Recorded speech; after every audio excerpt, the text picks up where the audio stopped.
Welcome to the Warfare Parenting Podcast. I'm your host, Lane Lawson Craft. Join us here every other Monday. Now, let's get into today's podcast. Welcome to the Warfare Parenting Podcast. I'm Lane, and I'm so glad you're here. I have brought back someone that is so dear to me. I just love her heart, Barbara Decker. Hello, Barbara.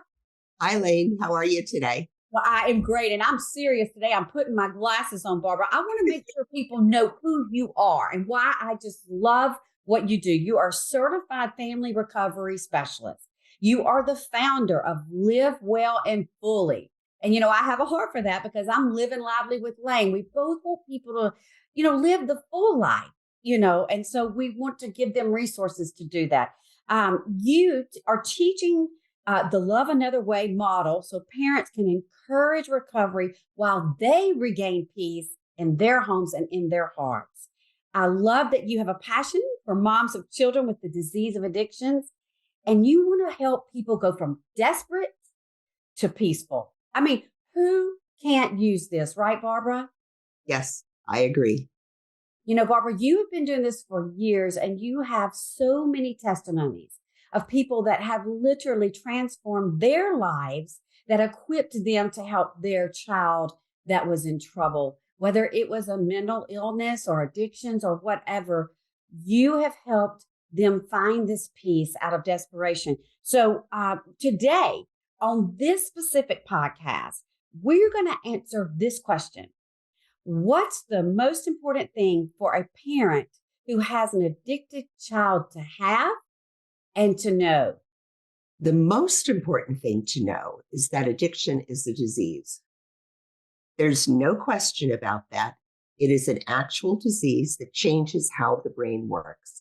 And many of us, certainly I didn't grow up understanding that. Not that there was a lot of talk about addiction when I was growing up, but there were people in the family who were clearly alcoholic.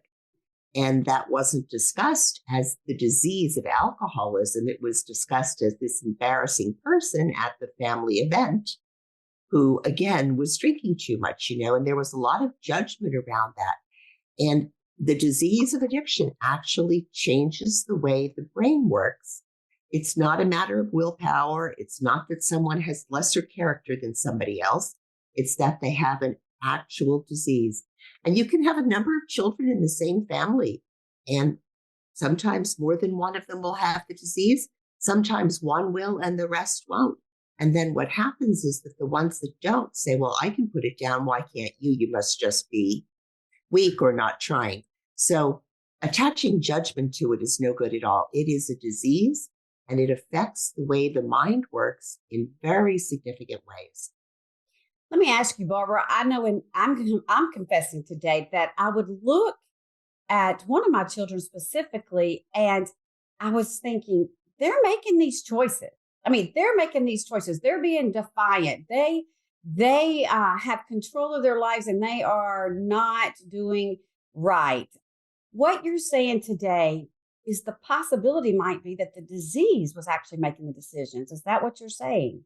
With almost certainty that the disease makes the decision. Now, this is a nuanced conversation, because certainly anybody who has the disease of addiction always has in front of them the option to choose to accept the treatment that's available.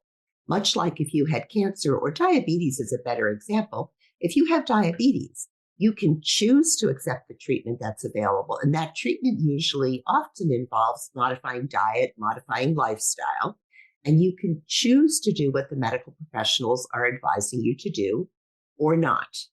And so with every disease, you have the choice. You, as the owner of the disease, have the choice. Do what the professionals recommend or don't. And our kids in the disease of addiction have a similar choice. They have a choice of do what the professionals are recommending or don't. But that is their choice. And what happens is that we think, well, why don't they just choose that? Life is so horrible the way it is. How can they want to live this way? And someone in recovery once described it to me like this.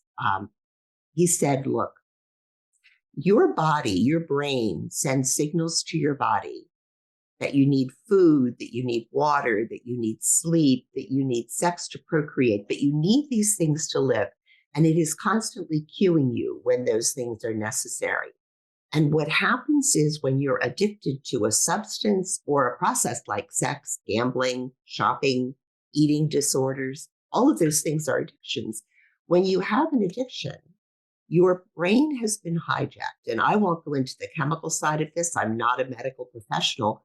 But what it equates to is your brain is sending you a signal just like the need for food, water, sleep, sex. But the signal that it's sending that it needs the thing that it's addicted to is like a shout. And those other signals are like a whisper. So certainly they have to choose to make different choices. But it's not really a matter of choice in the way that you and I think of choice. You get out of bed, you got to do this with your hair today. It's not that kind of choice. It's a really, really hard choice to have to make. Wow.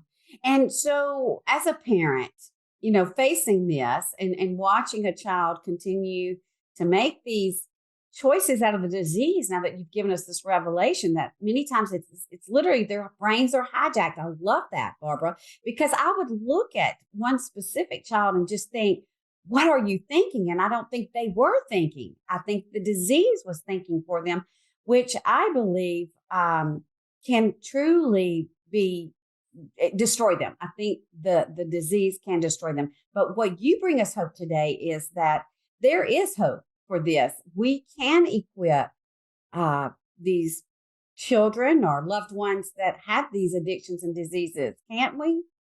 So I want to be really clear. We can do things that will make it more likely that someone in this disease will choose to accept treatment. Nobody can guarantee that your loved one will do that. That is what is their choice over time. The problem is that in order for, and again, this is my opinion, in order for someone to choose to follow the medical recommendations, now think about what the medical recommendations normally are. Change everything about your life. Change where you live, change where you work, change who you hang with, change every single thing about your life. Start at the bottom rung. You've lost everything. Start all over. Start at a sober living house. Build up from there. That's what's being asked of people. And I think if somebody said to me, Barbara, you have to give up caffeine, nicotine from nicotine gum. I quit smoking years ago. I chew nicotine gum and ice cream all at the same time. Would I ever decide to do that? I would only make that choice if the consequences of not making the choice were harder for me to bear than the difficulty of living with that choice. And so they need to learn their lessons in life. They need to face their own consequences, not ones that we create to try to force them in a certain way. But they need to have more pain from remaining in their disease than what they perceive as the hardness of getting out of it. That is so powerful and so true. I love the fact, Barbara, we both know unless someone desires a change, we cannot change them. Do you agree? I agree. In anything, people may give you lip service, or if they love you and they're of mentally sound mind, they may change because, you know, all of relationships is a give and take, right? And somebody may decide to put down the toilet seat because that annoys you if you put the dishes in the dishwasher because that annoys them. That's not the kind of change we're talking about. We're talking about deep, sustainable levels of change. Yes. I want to ask you one thing before the end of this episode, Barbara. Is there a way that we can really just parlay it to that person in a way that here are the consequences, or here are the reasons you might need to make this choice to change? I mean, what is the best thing we can do is if we have an addicted person that we love in our life, whatever the addiction is, what is the best way to present you have the choice?